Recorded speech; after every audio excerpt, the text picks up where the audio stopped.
What's going on, YouTube? Welcome back to another episode of Double Dribble.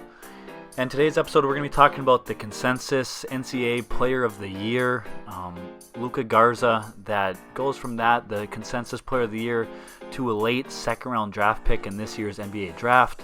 We're just going to talk about this a little bit, talk about why he went so late in the draft, how we could go from the best player in college basketball to also a late second-round draft pick. Before we get in the video, I just want to quickly say, though, if you're a fan of basketball, whether it be high school, college, or the NBA, make sure to hit the subscribe button, join the conversation. We just passed 1,200 subscribers, and we're on the road to 2,000. So make sure to hit the subscribe button. And leave comments. We love interacting with you guys in the comment section. Hit the like button on this video, share with your friends, and let's get right into the video. So this last year, Luka Garza was the consensus NCAA Player of the Year, National Player of the Year. He was a senior at Iowa. He's 6'11", 243 pounds, plays a center position. In this senior campaign, he averaged 24.1 points per game, 8.7 rebounds, and 1.6 blocks per game. He was, Big Ten Player of the Year and first team consensus, first team All-American. So highly decorated, college player, not just a senior, but, junior year and sophomore year as well. But then he, goes on to be the 52nd overall pick in the NBA draft to the Detroit Pistons. So I just want to talk a little bit how he can go from, the best player in college basketball to all of a sudden a late second round draft pick. Really, one of the main things with Luka is just, kind of fit, or today's play style. He just doesn't really fit into today's NBA all that much. I mean, he was a great college player, put up great stats, helped lead Iowa to another, NCAA tournament, and, did a lot of things for Iowa and for his, own career in college. However, he just doesn't, fit the NBA, perfectly or as well as a lot of people would like him to. That is, really the main reason why he went late second round, the 52nd overall pick by the Pistons. I know it was talked about that he might not get drafted at all, but like I said, he gets picked 52nd, and let's just talk about that a little bit more. So Luka is obviously super skilled for his size at the center position.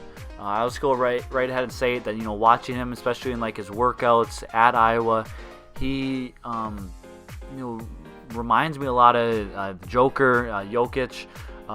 Just kind of the way he shoots, the way he moves, how that he's a big center that can kind of shoot from three, can handle the ball a little bit. He can do a lot of things from the center position, and just kind of moves like Jokic a little bit. I don't know. I just get a lot of Jokic vibes from him.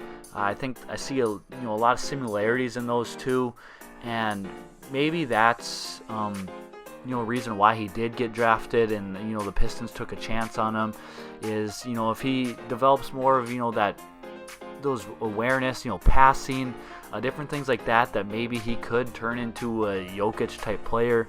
Now I'm not necessarily saying he can be that good MVP type player or nothing like that in the NBA, but maybe he will fit into the NBA better than people are thinking he will. If he can play kind of that, center, run things through him type of thing, maybe that, could work for him. However, one of the main issues with this is, just kind of, opportunity and different things like that in the NBA. It really comes down to your situation, your opportunities, and things like that. With the Pistons having the number one pick and picking Cade Cunningham, obviously everything's going to be ran through Cade Cunningham. They're going to, be doing everything they can to help Cade be successful and help him, run this team how they feel is, best needed or will give him the best chance to win. That makes it super difficult for Luka. I mean, I know at Iowa everything was going through him, ran through him. And I think that would be, one of the ways that he could succeed in the NBA is to have everything ran through him, have him play kind of like a Jokic type of game, have the ball in his hands a lot of times, allow him to just kind of make decisions with the ball in his hands, whether to pass, post up, pick and pop, pick and roll, different things like that. But it's going to be tough for him with Detroit, with everything going through Cade. It's going to be tough for him to get that opportunity and get that chance to kind of run the offense. Basically, I don't see that happening for him right away. But we'll see with Summer League. You never know. He might show out in Summer League. He might prove people wrong. It looks like in this draft workout video, it looks like he's slimmed down a little bit. Maybe he's got into a little bit better shape. That's another thing that was kind of talked about of him, is that he needs to slim down and be more agile. I mean, in the NBA, especially, say come playoff time, he's just going to get played off the floor. He's not going to be able to switch on guards, keep them in front of him, and play defense, at the NBA level with how fast, how athletic, how agile everyone is at this level. However, like I said, he did average 1.6 blocks per game as a senior. So he does have some sneaky athleticism, or just I think it's a lot of it has to do with his smarts, his brains, his basketball IQ allowed him to be in the right positions and make the right plays on the defensive end, and that allowed him to be pretty decent offensively, pretty decent defensively. He could guard centers and post ups pretty well at the college level as well. So really with Luka, I think it all comes down to fit and opportunity, and if he gets the right fit, the right system, coaches give him the right opportunities, I think he could be a decent NBA player.